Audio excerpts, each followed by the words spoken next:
Okay, so you know how everyone's been talking about all these changes happening online lately? Hmm. Well, we're diving into one that's probably got your attention, those sneaky little updates brewing in the background of your favorite browser. Yeah. We're talking Google Chrome. And more specifically, how some of their updates might mean you're saying hello to a whole lot more ads in your future. Right. You know, those intrusive ones we all love to hate. Yeah, those. This isn't just about a few extra pop-ups, though. No, no. Hmm. This deep dive is about control. Who What's has it, who's losing it, and what it means for all of us who basically live online these days. We've got this fascinating article here all right. that lays out exactly how Google Chrome is changing the game. Okay. And trust me, it's way more interesting and maybe a little concerning than it might sound. Right. Yeah. Really gets to the heart of this delicate dance happening online. The whole free service versus monetization dilemma. Right. We all want the convenience of free tools and platforms. Yeah. But somebody got to foot the bill. Right. And increasingly, it seems like that's coming at the cost of our ad-free browsing experience. Right. Like, I get it. Google needs to make money. But the way they're going about it with these changes feels, I don't know, almost like a loophole they're exploiting. Hmm. The article calls out something called Manifest V2, which is basically the reason ad blocking extensions work in the first place. Like, it's the secret code they use to filter out all that online noise. That's a good way to put it. Think of Manifest V2 as like the key card that lets those ad-blocking extensions access Chrome's inner workings. Okay. But here's where it gets interesting. Google's phasing out this keycard system and replacing it with Manifest V3. And Manifest V3, well, it's a lot more restrictive about what ad blockers are allowed to do. Oh, okay. And to make matters even more urgent, this isn't some distant threat. The article mentions Google's already started rolling out these changes. And by next year, Manifest V2 extensions are going to be about as useful as a screen door on a submarine. Yeah. Exactly. Which means that if you're relying on an ad blocker that uses Manifest V2, it's essentially going to stop working. Yeah. And a lot of the big name ad blockers out there, the ones you've probably heard of and might even be using right now, rely on this older system. So to play devil's advocate for a second, maybe Google has a point. Maybe this whole Manifest V3 thing is about making browsing safer, faster, all that good stuff. I mean, that's what they're claiming. Right. But then I read this line in the article, and it kind of made me raise an eyebrow. Google's ad network is a major revenue source, and ad blockers cut into those profits. It's a bit of a, chicken and egg situation, isn't it? Hmm. Google provides these incredibly popular free services that people rely on every single day. Search, email, video streaming, the list goes on, right? Yeah. And their main source of income to keep those services running is advertising. Right. But the more intrusive those ads become, the more people try to block them, which then cuts into Google's profits. Mm-hmm. So it's a very delicate balancing act. And it's not entirely clear yet who's going to blink first. So it feels like they're trying to have their cake and eat it too, offering these free services while simultaneously finding sneakier ways to make sure those ads get through, regardless of what users actually want. Yeah, and it's not limited to the usual suspects, like banner ads and pop-ups either. Ooh. The article talks about how Google's getting even more creative with something called server-side ad injections, Okay. particularly on platforms like YouTube, which they also own. Basically, it's a way of embedding ads that are even harder for ad blockers to detect. So even if we find workarounds for the whole Manifest V3 thing, it might not even matter in the long run. That's the concern. Like they're already one step ahead. That's the concern, and it speaks to a much larger trend that goes beyond just Google. We're seeing this across the board. Yeah. Companies are scrambling to find new ways to monetize free online services. It's like a digital arms race, isn't it? Users wanting more control and companies trying to claw it back. But the good news is it's not all doom and gloom, right? And this article does offer some glimmers of hope, specifically some alternative browsers that might be worth a closer look, right? Absolutely, because where there's innovation, there's always, an alternative path. The article specifically calls out Firefox and Brave, Okay. both known for being more ad blocker friendly and generally more privacy focused than Chrome. Okay, so let's start with Firefox. I feel like most people have at least heard of it. But what makes it stand out in this whole Manifest V3 showdown? Well, Firefox has always kind of positioned itself as the rebellious little brother to Chrome, Right. the champion of user privacy and choice.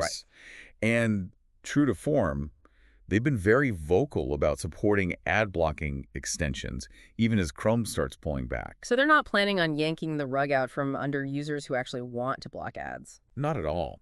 In fact, they've been actively working to make their browser more extension-friendly, which is music to the ears of developers who create those ad-blocking tools we rely on. They even have their own, built-in tools for blocking trackers and unwanted content, giving you an extra layer of protection right out of the box. Okay.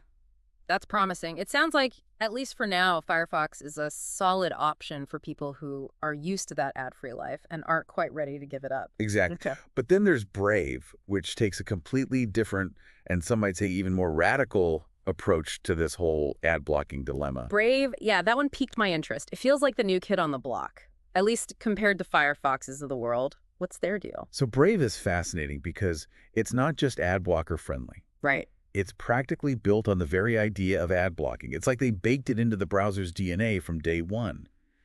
In fact, Brave has its own ad blocking technology built right in, so you don't even need to mess around with extensions. It's all handled for you behind the scenes. Wow, so it's like ad blocking on autopilot. You just set it and forget it. Pretty much.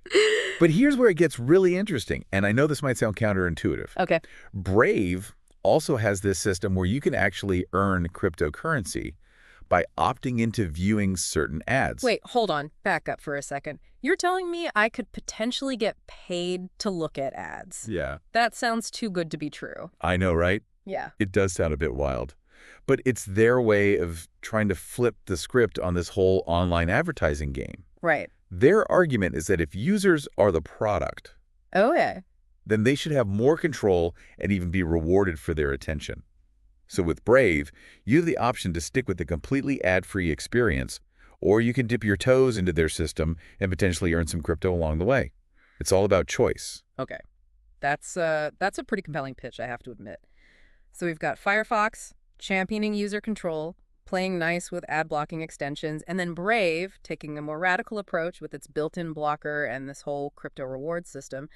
Both sound like viable alternatives to Chrome, especially for anyone feeling a little uneasy about these Manifest v3 changes. But are there any downsides? If these browsers are so great, why isn't everyone already using them? Right. There are always two sides to every coin.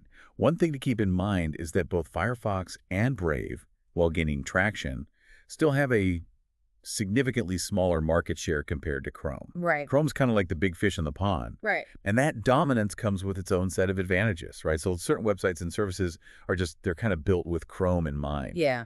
Which means things might not, run as smoothly on these other browsers. Yeah, exactly. It's a possibility, though. Both Firefox and Brave have made huge strides in compatibility over the years. But it's true. You might encounter the occasional, website quirk, a missing feature, a slightly slower loading time. It's about weighing those potential hiccups against the benefits of a more privacy-focused, ad-controlled browsing experience. Okay, so it's that classic trade-off dilemma, isn't it? Convenience versus control. Let's say someone's listening to this and they're thinking, okay, this all sounds really interesting, but actually switching browsers, that feels like a big leap. Is it really worth the effort for a few less ads? Yeah, that's the question, isn't it? It's Yeah. what's your peace of mind worth? Right. Because ultimately, I think that's what we're talking about here, right? Yeah. It's about reclaiming a sense of agency in a digital world that often feels very much outside of our control. Switching browsers might seem like a small act, Yeah. but it can be incredibly empowering. Yeah. It's a way of saying, my data, my experience, my choice. And that, I think, is a powerful message to send. It really gets to the heart of this whole digital rights conversation, doesn't it? Where do we draw the line? Exactly. Because as we become more and more reliant on these online platforms and these tools, right, the choices that we make about how we access them, how much data we share, and who benefits from that data, those choices become more and more important. So it's not even just about blocking a few ads here and there. It's really about shaping the future of the internet as a whole. Precisely. Wow. Okay. A lot to unpack there. So if someone's listening to this and they want to take that first step, maybe explore these alternative browsers, what's your advice to them? I'd say don't overthink it. Okay. Both Firefox and Brave are free to download. Yeah. Give you a great starting point. Yeah. Try them out. See how they feel. You can even have both installed alongside Chrome and kind of switch between them as needed. Okay. The important thing is to just start exploring, right? Yeah. To be aware of the options that are available to you Hmm. and make informed choices that align with your values. Yeah. I love that. Knowledge is power, right? Yeah. The more we understand how these technologies work and the impact they have on our lives, the better equipped we are to make decisions that serve us, not the other way around. Well, this has been a fascinating deep dive. I, for one, am feeling a lot more informed, maybe even a little fired up about trying out some of these new browser options. So a huge thank you to you for breaking it all down so clearly and for reminding us that we do have choices in this digital landscape. My pleasure. Always happy to geek out about this stuff with you.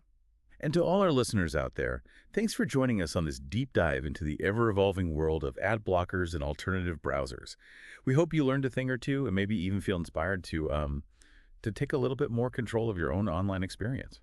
Until next time, stay curious.